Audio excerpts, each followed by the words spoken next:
कहनो हाँ अब बाल्टी में भर दिन तावड़े मेल दी इन्होंने कर दो। ठीक है आऊं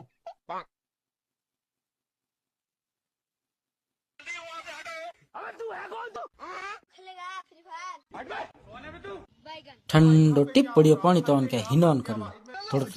ऊने ऊंडो पानी हाल तो इन्होंने करी को नुगड़ एड़ा बैठा जी कौन उन्हें यो कौन हाल रुको मैं देखना हूँ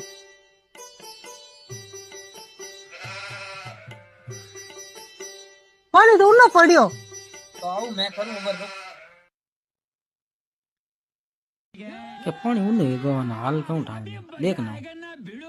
ई तो बेगो पानी ऊनो की करेगो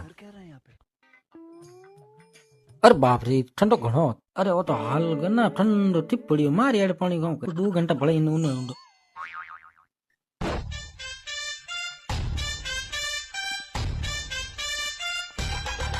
अरे बाल्टी में पानी हजी पड़ियो हजी इन्होंने करी कोन हाल तो इन्होंने करी कोन सुबह शाम ऊँट किए अरे पानी तो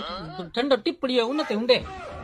सुबह बाल्टी बन रखी हूँ शाम ऊँट किया ना जी का ठंडो है काम है की तो आवाज में काली कर 2 महीनो ऊँट को इन्होंने करियो कल करो अरे तो कर देवो इनो कटी जावे करो मत यारो मिनट